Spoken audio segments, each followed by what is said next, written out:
હરિઓમ શ્રી કૃષ્ણમ વંદે જગદગુરુ। કેમ છો મારા વાલા મિત્રો? મજામાં ને?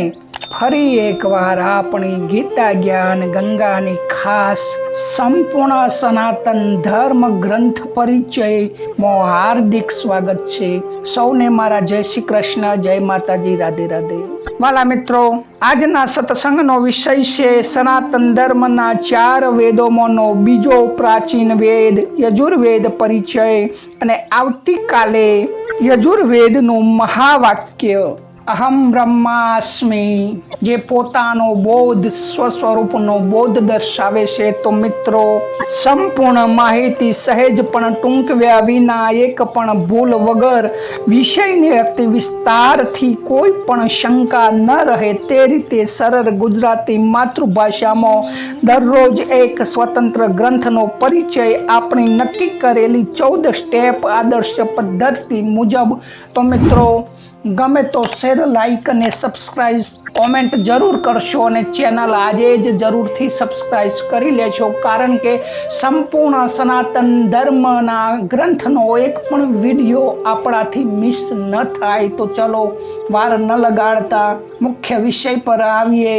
ગઈકાલે આપણે ઋગ્વેદ અને તેનું મહાવાક્ય લક્ષણ વાક્ય પ્રજ્ઞાન બ્રહ્મ વિશે વિસ્તારથી જોઈ રહ્યા, તેમાં કોઈ પણ શંકા નહીં રહી હોય તો આજનો સ્વતંત્ર વિષય સનાતન ધર્મનો બીજો વેદ યજુર્વેદ સંપૂર્ણ પરિચયમાં આગળ વધીએ।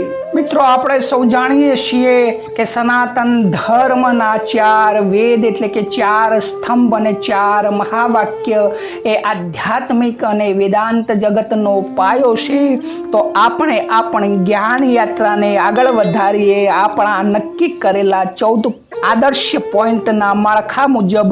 તો સનાતન ધર્મ વૈદિક સાહિત્ય ભાગ 2 યજુર્વેદ પરિચય, ગ્રંથનું નામ અને સામાન્ય વિગત। તો યજુર્વેદ એ 4 વેદોના બીજા ક્રમે આવતો મહત્વનો વેદ છે। તેની વ્યાખ્યા યજુષ શબ્દનો અર્થ થાય છે યજ્ઞ અથવા ગધાત્મક મંત્રો।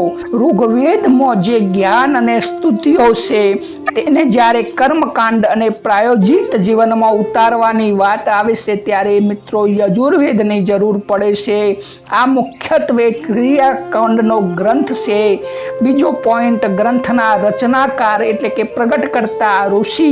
તો મિત્રો, અપૌરુષેય અને દ્રષ્ટા ઋષિ। તો અન્ય વેદોની જેમ પણ યજુર્વેદ પણ ઈશ્વરીય જ્ઞાન છે, અપૌરુષેય ગ્રંથ છે। તેના દ્રષ્ટા ઋષિઓ ધ્યાન અવસ્થામાં વેદોના મંત્રોને સાક્ષાત્કાર કરનારા મુખ્ય યાજ્ઞવલ્ક્યજી એટલે કે શુક્લ યજુર્વેદ માટે, અને અન્ય બ્રહ્મ ઋષિઓ છે તેનું સંપાદન મહર્ષિ વેદવ્યાસજીએ આ મંત્રોના સંકલન કરીને પોતાના પ્રિય શિષ્ય ઋષિ વૈષ્ણપાયનને આ જ્ઞાન આપ્યું હતું। તો મિત્રો, આગળનો પોઈન્ટ ત્રીજો, ઐતિહાસિક પૃષ્ઠભૂમિ અને ઉદ્ભવ કાળની પરિસ્થિતિ। તો મિત્રો, પરિસ્થિતિ જ્યારે સનાતન સભ્યતા થોડી આગળ વધી અને માનવ સમાજે વ્યવસ્થિત સામાજિક ગતિવિધિઓ શરૂ કરી ત્યારે આધ્યાત્મિક શુદ્ધિ, પર્યાવરણ સંતુલન અને દેવી દેવતાઓ સુધી પોતાની આહુતિઓ પહોંચાડવા માટે એક ચોક્કસ વિધિ વિધાનની જરૂરિયાત ઊભી થઈ। તો સમાજને નૈતિક અને આધ્યાત્મિક રીતે જોડી રાખવા માટે યજ્ઞ સંસ્કૃતિનો ઉદ્ભવ થયો અને તે માટે યજુર્વેદ પ્રગટ થયો। મિત્રો, આગળનો પોઈન્ટ 4 મુખ્ય વિષય વસ્તુ અને કેન્દ્રીય સિદ્ધાંત। તો આ ગ્રંથનો મુખ્ય વિષય છે કે કર્મ અને યજ્ઞ, જેમાં વિવિધ પ્રકારના યજ્ઞો જેવા કે અશ્વમેઘ યજ્ઞ, રાજસૂર્ય યજ્ઞ, બાજપેયી યજ્ઞ અને અગ્નિહોત્ર યજ્ઞ વગેરે કરવાની વિગતવાર પદ્ધતિઓ છે। મિત્રો, આનો કેન્દ્રીય સિદ્ધાંત જોઈએ તો કર્મયોગ છે। યજુર્વેદનો મૂળ સિદ્ધાંત છે કે સંસાર એક યજ્ઞ છે। આપણા પવિત્ર કર્મો દ્વારા પ્રકૃતિ અને પરમાત્માની સેવા કરવી એ જ મનુષ્યનું પરમ એકમાત્ર કર્તવ્ય છે, અને નિષ્કામ ભાવે કરેલું કર્મ જ ઈશ્વર સુધી પહોંચ્યો છે। તો મિત્રો, આગળનો પોઈન્ટ 5 સંવાદશૈલી। તો આ વેદ મુખ્યત્વે ગદ્ય અને પદ બંનેનું મિશ્રણ છે, જેને ચંપુ કાવ્ય પદ્ધતિ પણ કહી શકાય. આમાં મુખ્યત્વે અધ્વયુ એટલે કે યજ્ઞ કરનાર બ્રાહ્મણ અને યજ્ઞના યજમાન વચ્ચેની ક્રિયાત્મક સંવાદ શૈલી જોવા મળે છે. વળી આના અંતિમ ભાગમાં બ્રહ્મજ્ઞાન માટે ગુરુ શિષ્યના ગૂઢ સંવાદો પણ છે. મિત્રો, આગળનો પોઈન્ટ છઠ્ઠો, સ્વરચના એટલે તેની શાખાઓ અને તેનો ચાર્ટ શું? તો યજુર્વેદ અનન્ય છે, કારણ કે તે મુખ્ય બે ભાગમાં વહેંચાયેલો છે. એક શુક્લ યજુર્વેદ જે પવિત્ર અને શુદ્ધ છે, આમાં માત્ર મંત્રો જ છે, ગદ નથી. આને સાહિત્ય આદિત્ય સંપ્રદાય પણ કહે છે. અને બીજો કૃષ્ણ યજુર્વેદ જે મિશ્રિત છે, આમાં મંત્રોની સાથે સાથે તેની વ્યાખ્યા ગદ પણ મિશ્રિત છે. આને બ્રહ્મ સંપ્રદાય પણ કહે છે. આનું ઓકળાકીય માહિતી જોઈએ તો મુખ્ય શુક્લ યજુર્વેદ માધ્યમિક શાખામાં કુલ 40 અધ્યાય, કુલ 303 અનુવાદક, કુલ 1975 મંત્રો. 7મો પોઈન્ટ, મુખ્ય અધ્યાયોનો સંક્ષિપ્ત પરિચય. તો મિત્રો, 40 અધ્યાયોમાંથી કેટલા અતિ પ્રાચીન મહત્વના અધ્યાયો નીચે મુજબ છે. 1 થી બીજો અધ્યાય 10 અને પૂનમ એટલે અમાવાસ્યા અને પૂનમ ના યજ્ઞોની વિધિ. અધ્યાય 16 આ અધ્યાય અત્યંત લોકપ્રિય છે, જેને રુદ્રધાઈ નમકમ ચમકમ કહે છે. તો આ અધ્યાયમાં ભગવાન શિવના રુદ્રાભિષેક માટેના તમામ પવિત્ર મંત્રો આ જ અધ્યાયમાંથી લેવામાં આવે છે. અધ્યાય 31 આમાં પુરુષ સૂક્ત આવેલું છે, જેમાં સૃષ્ટિના વિરાટ પુરુષ એટલે કે પરમાત્માના સ્વરૂપનું વર્ણન છે. અધ્યાય 34 આને શિવ સંકલ્પ સૂત્ર કહે છે, જેમાં મનની શુદ્ધિ અને કલ્યાણકારી વિચારો વાળું બનાવવાના મંત્રો છે. અધ્યાય 40 તો આ યજુર્વેદનો સૌથી મોટો અને મુગટમણી સમાન અધ્યાય છે, જે પોતે એક ઉપનિષદ છે, જેને ઈશાવાસ્ય ઉપનિષદ કહે છે.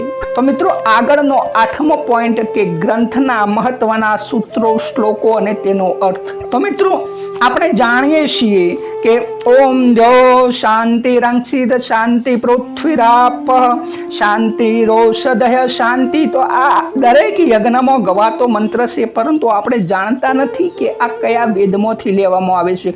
તો મિત્રો, આ યજુર્વેદના 36મા અધ્યાયનો 17મો શ્લોક છે. તેનો અર્થ છે કે હે પ્રભુ, આકાશમાં, અંતરિક્ષમાં, પૃથ્વી પર, જળમાં, ઔષધિમાં અને સમગ્ર બ્રહ્માંડમાં સર્વત્ર શાંતિ સ્થપાય. આનું જ્ઞાન સૂત્ર છે કે તન્મે મન શિવ સંકલ્પ મસ્તુ. તો આ અધ્યાય 34 આવે છે. આનો અર્થ થાય કે મારું મન સદાય કલ્યાણકારી અને પવિત્ર વિચારો એટલે કે શિવ સંકલ્પ વાળું બને. તો મિત્રો, આગળનો 9મો પોઈન્ટ, વ્યવહારુ દ્રષ્ટાંતો અને આમાં કથાઓ મોટી કઈ આવે છે? તો યાજ્ઞવલ્ક્ય અને સૂર્યદેવની કથા. આમાં ગુરુ વૈષ્ણપાય સાથે મતભેદ થતા ગુરુએ યાજ્ઞવલ્ક્યજીને આપેલું યજુર્વેદનું જ્ઞાન પાછું આપી દેવા કહ્યું. યાજ્ઞવલ્ક્યજીએ વિદ્યાવમન એટલે કે ઉલટી કરી દીધી, જેને વૈષ્ણપાયના બીજા શિષ્યો તિતર પક્ષી બનીને, તેતરો આપણે ગુજરાતીમાં કહીએ છીએ, એ બનીને ચણી ગયા. તેને તેતરીય શાખા એટલે કે કૃષ્ણ યજુર્વેદ બની. અને ત્યારબાદ જ્ઞાન વગરના થયેલા યાજ્ઞવલ્ક્યજીએ સૂર્યનારાયણની આકરી તપસ્યા કરી અને સૂર્યદેવી પ્રસન્ન થઈને ઘોડા એટલે કે વાજીનું રૂપ ધારણ કરીને યાજ્ઞવલ્ક્યજીને તદ્દન નવું અને શુદ્ધ યજુર્વેદનું જ્ઞાન આપ્યું, જે વાજસનેયી સંહિતા કે શુક્લ યજુર્વેદ કહેવાયું. તો મિત્રો, આ દ્રષ્ટાંત દર્શાવે છે કે સાચો જિજ્ઞાસુ શૂન્યમાંથી પણ પરમાત્માની કૃપાથી નવું સર્જન કરી શકે છે. મિત્રો, 10મો પોઈન્ટ, વૈજ્ઞાનિક અને દાર્શનિક દ્રષ્ટિકોણ. આપણા સનાતન ધર્મ ગ્રંથો કેવળ અભંગ નથી, પરંતુ વૈજ્ઞાનિક આધાર પણ દર્શાવે છે. આમાં ગણિત અને ભૂમિતિનો પાયો છે. યજુર્વેદના મંત્રોમાં શૂન્ય થી લઈને પરાર્થ એટલે કે 10 થી 12ની ઘાત સુધીની સંખ્યાનો ઉલ્લેખ છે. યજ્ઞકુંડ બનાવવા માટે જે માપ લેવાતું તેમાંથી સબલ સૂત્રનો જન્મ થયો, જે આજના રેખાણિત અને પાયથાગોરસ પ્રમેય નો અસલી વૈજ્ઞાનિક પાયો છે. પર્યાવરણ વિજ્ઞાન તો યજ્ઞમાં અપાતી આહુતિઓથી વાયુ શુદ્ધિ અને પર્જન્ય એટલે કે વરસાદ થાય છે, જે આજના ઇકોલોજીકલ સાયન્સ સાથે સીધું જોડાયેલું છે. મિત્રો 11મો પોઈન્ટ કે વર્તમાન સમયમાં આ યજુર્વેદની શું ઉપયોગિતા? તો મિત્રો આનાથી માઇન્ડ કંટ્રોલ, મન ઉપર કાબુ થાય છે. યજુર્વેદ આપણને આજના સ્ટ્રેસ અને ડિપ્રેશન યુગમાં ક્રોધ અને તણાવ ભર્યા મનને કંટ્રોલ કરવાની ચાવી શિવ સંકલ્પ સૂક્ત દ્વારા આપે છે. મન જ માણસનું બંધન અને મોક્ષનું કારણ છે. શ્રીમદ ભગવદ્ ગીતામાં પણ ભગવાન શ્રી કૃષ્ણ કહે છે કે મન એવ મનુષ્ય બંધન કારણ મોક્ષે. તેથી સવારે ઉઠી મનને હકારાત્મક ઉર્જા આપવી એ યજુર્વેદ શીખવે છે.